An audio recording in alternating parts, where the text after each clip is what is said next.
నమస్తే అండి. చాలామంది మనం simple terms COPD, ఆస్థమా, allergic bronchitis అందరూ ఈ 4 కూడా సేమే అనుకుంటారు. అందరూ కామన్గా బ్రాంకైటిస్ ప్రాబ్లం ఉంది అంటారు. సో ఈ బ్రాంకైటిస్ అనేది కరెక్ట్ టర్మేనా? సిఓపిడి, ఆస్థమాకి డిఫరెన్స్ ఏంటి అనేది ఇప్పుడు తెలుసుకుందాం. సో మెయిన్గా ఆస్థమా అనేది ఫస్ట్ డిస్కస్ చేద్దాం. ఆస్థమా అంటే మీకు విండ్ పైప్స్ మెయిన్గా ఇన్వాల్వ్ అవుతాయి. విండ్ పైప్స్ నారోయింగ్ ఉంటుంది, గాలి గొట్టాలు మూసుకుపోవటము, ఫ్లమ్ ఎక్కువగా ఫామ్ అవటము అండ్ వీజింగ్ సౌండ్, పిల్లి కూతులు అండ్ దగ్గు రావటము, ఇది ఆస్థమాలో జరిగేది. ఈ ఆస్థమా అనేది జనరల్గా ఇంటర్మీడియట్గా వస్తుంది. సీజన్ చేంజ్ అయినప్పుడు, కోల్డ్ వెదర్ వచ్చినప్పుడు అండ్ క్లైమేట్ మారినప్పుడు. సో ఇలాంటి టైంలోనే మీకు ఆస్థమా వస్తుంది. మిగతా టైంలో నార్మల్గా ఉంటారు.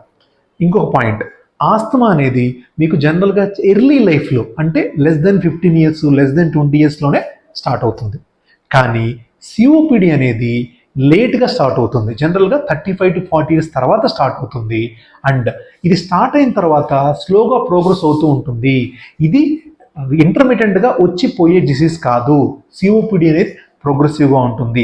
సిఓపిడిలో ఇంకోటి తెలుసుకోవాల్సింది, మీకు విండ్ పైప్స్తో పాటు, గాలి గొట్టాలతో పాటు లంగ్ పెరెన్కైమా అండ్ బ్లడ్ వెజల్స్ కూడా ఇన్వాల్వ్ అవుతాయి. కానీ ఆస్థమాలో మెయిన్గా విండ్ పైప్సే ఇన్వాల్వ్ అవుతాయి. సో ఇది మెయిన్ డిఫరెన్స్ ఆస్థమాకి సిఓపిడికి.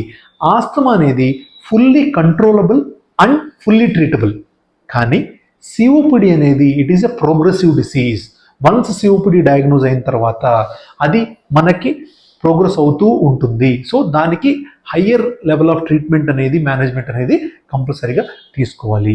మరి అలర్జిక్ బ్రాంకైటిస్ అంటే ఏంటి అంటే, అలర్జిక్ బ్రాంకైటిస్ అనేది నాన్ స్పెసిఫిక్ టర్మ్ అండి. బ్రాంకైటిస్ అంటే ఇన్ఫ్లమేషన్ ఆఫ్ ద బ్రాంకై అని అర్థం. అది డిఫరెంట్ కండిషన్స్లో రావచ్చు. అది ఎలర్జిక్ వల్ల వస్తే దాని అలర్జిక్ బ్రాంకైటిస్ వస్తాం. ఇంకొకటి సిఓపిడిలో ఒక టైప్ ఉంది, క్రానిక్ బ్రాంకైటిస్ అంటాం. ఆ క్రానిక్ బ్రాంకైటిస్లో కూడా ఇలా రావచ్చు. సో ఇది డిఫరెన్స్ బిట్వీన్ సిఓపిడి, ఆస్థమా అంటే ఏంటి, బ్రాంకైటిస్కి, క్రానిక్ బ్రాంకైటిస్కి అండ్ అలర్జిక్ బ్రాంకైటిస్కి ఉన్న మెయిన్ డిఫరెన్స్. సో మీరు ఈ లంగ్ ప్రాబ్లమ్స్తో కనుక మోర్ దెన్ 2 weeks కానీ 3 weeks కాఫ్ ఆర్ బ్రెత్లెస్నెస్తో బాధపడుతుంటే డోంట్ గెట్ డిలేడ్ అండి. అవి మనకి లాంగ్ రన్లో ప్రాబ్లం క్రియేట్ చేసే ఛాన్స్ ఉంది.